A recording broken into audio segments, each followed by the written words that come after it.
2 hours ago, 17 economists, 6 from Canadian universities, 4 from European institutions, 3 from independent international research bodies, and 4 former senior officials of the IMF and World Bank, dropped a bombshell that Washington has spent 40 years making sure nobody would ever put together. The report is called The Unrecorded Ledger, Quantifying the Structural Value Transfer from Canada to the United States, 1980 to 2025. The number at the bottom is $2.1 trillion, not aid, not loans, not foreign assistance. Value, systematically extracted from Canada through below-market resource pricing, uncompensated security infrastructure, subsidized energy deals, and defense arrangements that the U.S. negotiated at terms it would never accept from any other partner on Earth. $2.1 trillion, over 45 years, never acknowledged, never repaid, never even named, until this morning. Look, to understand why this number exists and why it's never appeared in any official American accounting, you need to understand how the U.S.-Canada relationship actually worked.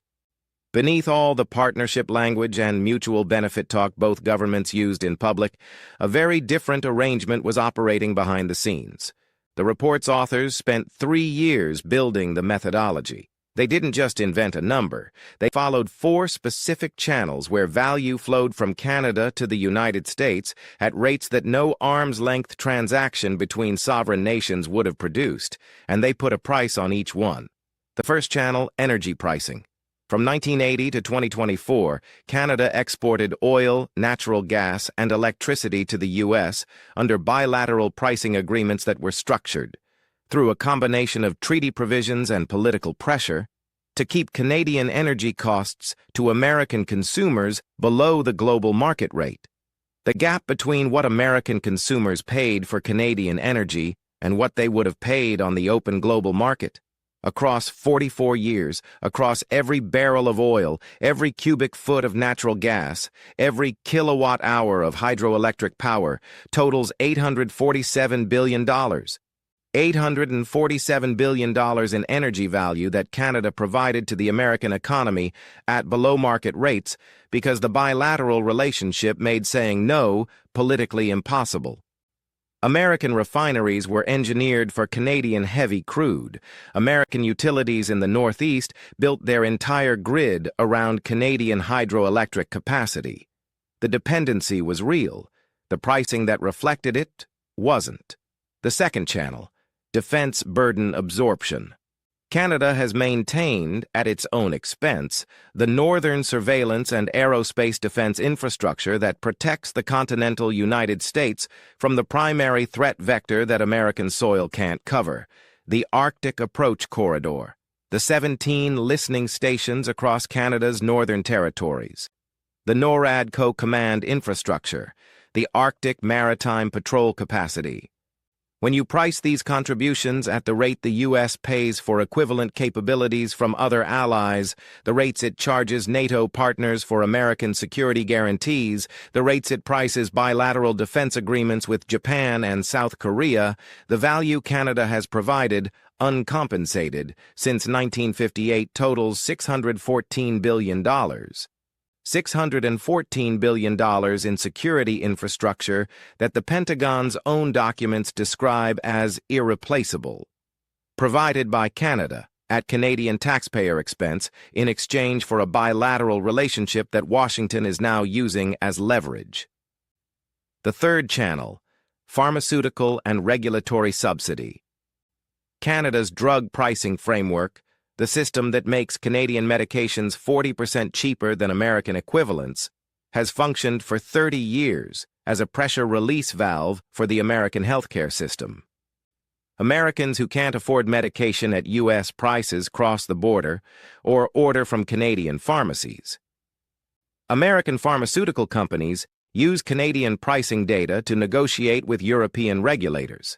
The existence of a functional, affordable drug supply in a neighboring country has reduced pressure on the U.S. government to reform its own pharmaceutical pricing in ways that would have cost the industry trillions. The report's economists calculated the value of this regulatory subsidy, conservatively, at $390 billion. But here's where the report becomes something no Washington official will want to read at a press conference. The fourth channel, the border subsidy. The United States maintains one of the lowest per-kilometer border security costs in the world along its northern frontier because Canada has been, for a century, the cooperative partner that made expensive enforcement unnecessary. The cost of securing the U.S.-Mexico border, per kilometer, is 47 times higher than the U.S.-Canada border cost per kilometer. If Canada had required the same security posture along its border that Mexico requires, not because of any failure, simply because of geography and politics, the United States would have spent an additional $249 billion on northern border security since 1980. $249 billion the U.S. Treasury didn't spend because Canada was a cooperative partner. That cooperation wasn't free. It had conditions. It carried costs for Canada, and it's never appeared in any American accounting of what the bilateral relationship is actually worth. 4 channels, 3 years of methodology, 17 economists, one number, $2.1 trillion. The report wasn't released quietly. It was released in coordination with the Canadian government, not officially commissioned by Ottawa, but transmitted to the Prime Minister's office 48 hours before publication and released with a one-sentence government response that said everything without saying anything directly. The Government of Canada notes the publication of this independent economic analysis and considers its methodology and findings worthy of serious international discussion. That sentence, in diplomatic language, means, "We didn't write this, but we're not going to tell you it's wrong." Mark Carney didn't hold a press conference. He didn't need to. The report's lead author, a former deputy chief economist of the IMF, held a 90-minute technical briefing for international financial press that concluded 40 minutes ago. 3 things he said in that briefing have already circulated to every finance ministry in the G7. First, the methodology is conservative. Every assumption in the model was made in the direction that minimized the calculated value transfer. The $2.1 trillion figure is a floor, not a ceiling. The authors chose conservative assumptions specifically so the number couldn't be dismissed as advocacy. It's the minimum defensible estimate. Second, the report isn't a legal claim. It's an accounting. It doesn't argue that the U.S. is legally obligated to pay $2.1 trillion. It argues that any honest assessment of the bilateral relationship must start from recognizing that the value flows haven't been symmetric, and that American negotiating positions which treat Canada as the dependent partner are built on a fiction. Third, and this is the sentence that stopped the briefing room, when the United States tells Canada that it needs America more than America needs Canada, it's making that argument while standing on $2.1 trillion of Canadian subsidy that it has never acknowledged, never counted, and never offered to discuss. The financial market reaction wasn't a crash. It was a recalibration. Currency analysts at 3 major European banks published internal notes within the hour, flagging the report as a material reframing of the bilateral value proposition. Language that, in institutional finance, means the numbers you were using before are no longer the right numbers. The Canadian dollar strengthened against the U.S. dollar within 20 minutes of the report's release, not dramatically, but in the direction that says markets are updating their assessment of which side of this relationship has been underpriced. Commodity markets moved. Canadian energy futures, oil, natural gas, hydroelectric capacity contracts, all ticked upward as traders process the implication that Canadian resource pricing, which has been structured around bilateral political agreements, might be subject to renegotiation. If the report's framing takes hold, if the international conversation shifts toward whether Canadian resources have been systematically underpriced for American benefit, then the market price of those resources isn't the price they've been trading at. The bond market's response was quieter and more significant. U.S. Treasury yields moved slightly on the report's release, not because $2.1 trillion is a legal claim that threatens American solvency, but because the report documents, with peer-reviewed methodology, that the country currently engaged in a trade confrontation with the United States has been providing structural economic subsidy to the American system for 45 years. That changes the narrative of who depends on whom, and narratives in sovereign debt markets move yields. The American political reaction divided immediately and predictably, except in one place where it didn't. Congressional Republicans from energy-producing states issued statements dismissing the report as political theater and economic fiction. The White House press office called it a transparent attempt to manufacture leverage through junk economics. These responses were expected and ready within 30 minutes, which tells you the report had been anticipated and the talking points pre-written. What hadn't been anticipated was the response from American economists. 3 Nobel laureates in economics, none of them Canadian, none with any institutional connection to the report's authors, issued individual statements within 2 hours of publication. None endorsed the $2.1 trillion figure as precise. All 3 said the methodology was sound and the analytical framework legitimate.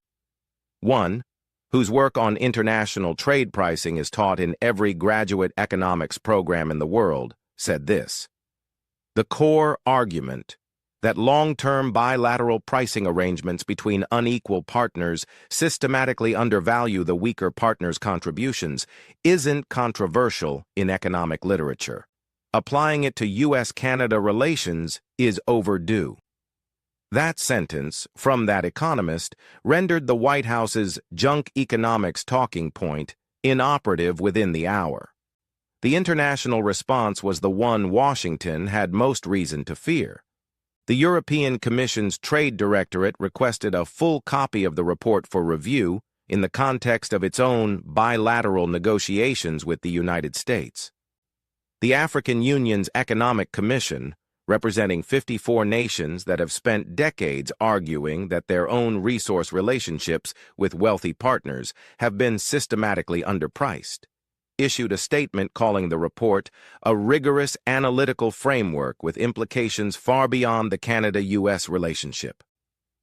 Brazil's trade ministry cited the report in an ongoing WTO filing within 90 minutes of publication.